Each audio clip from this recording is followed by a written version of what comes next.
So I am so glad that you clicked on this video, because this might be the video that you look back on and say, wow, I can't believe I was going to quit Etsy. Seriously, no BS. If you're watching this video right now before Q4, I'm telling you right now, this is the biggest opportunity for new Etsy sellers to get started right now. Why? Well, let me explain. Most Etsy shops make 80% of their sales in Q4. I recently interviewed Stephen Chin on my podcast, who's done over $2.5 million in sales on Etsy, and I think it's closer to like 3 million now, but he said most of his sales come from fourth quarter. We probably do 70 to 80% of our profit in Q4, and probably probably 50% of our profit for the whole year, the 30 days before Christmas. And last year, my wife's shop did over $40,000 in just November and December, and this year we plan to crush that number.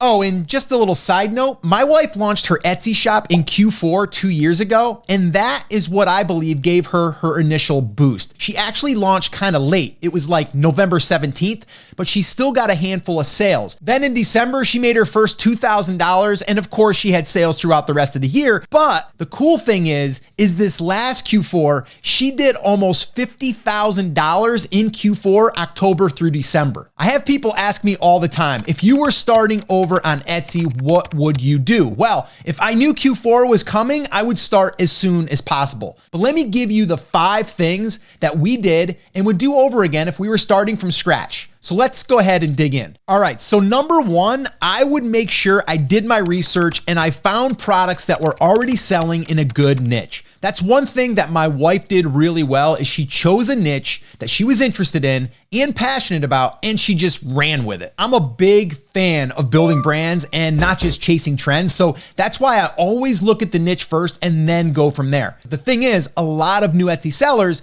they don't do that and they just try to find a product first. I would go after products, but the ones that are selling in a niche. All right, the second thing that I would do is I would spend some time doing research on designs and products that are selling. You see, when we first started, we did this the hard way. We actually did it by looking up bestsellers and trying to figure out what was selling. Now we do all our product research using a tool called Everbee, which allows us to see sales data and the demand for the products, which is very, very important. Now, if you haven't used this tool yet, I highly, highly recommend it. They do have a free version you can try, but I use the paid plan as it gives me unlimited searches. I mean, I'm using this thing every single day, and it's really the only tool that I use to do product research. Now, if you want to give it a try for free, I'll drop the link in the description and I'll put it up here on the screen so you can check it out here too. Oh, and in full transparency, I am an affiliate for this tool, but only because I use it on a daily basis and I know it works. So if you go through my link, you will buy me a cup of coffee,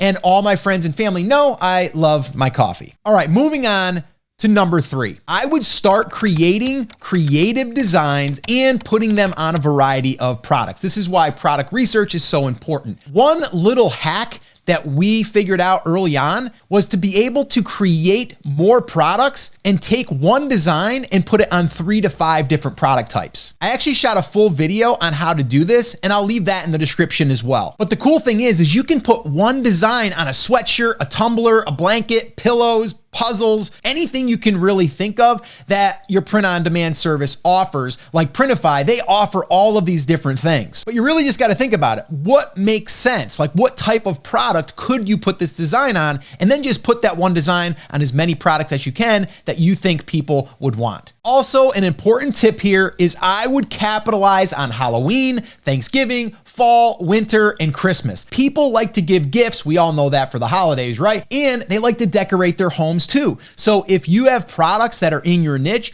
that could be given as gifts, but also that people would want to decorate their house with, definitely add those in. Now, when my wife first started, it was in late November, like I said earlier. So obviously she couldn't do Halloween stuff that year, but she did the next year and is gearing up for Halloween right now as we speak. All right, number 4, I would make sure my shop was optimized by having the Etsy automated email set up for when people favorite items or when they abandon the cart, you can actually send emails to those people with a coupon. And then I would also make sure that I'm setting up the coupon to go out for people that purchase a thank you email. This is all stuff that you can do in your Etsy account. And when you have a lot of traffic coming through your shop, you want want to make sure all this stuff is set up. Now, let me just say, not setting this up is a huge mistake that I see a lot of new Etsy sellers making, and this can really make a huge difference for increasing sales in Q4. So make sure that you do it. All right, and number 5 is I'm gonna get traffic as fast as possible. And how am I gonna do that? Well, I'm gonna turn on Etsy ads immediately. And I am going to spend $5 to $10 per day to start, and then I'm gonna scale it higher if the sales start rolling in. Now, if you are a brand new Etsy seller,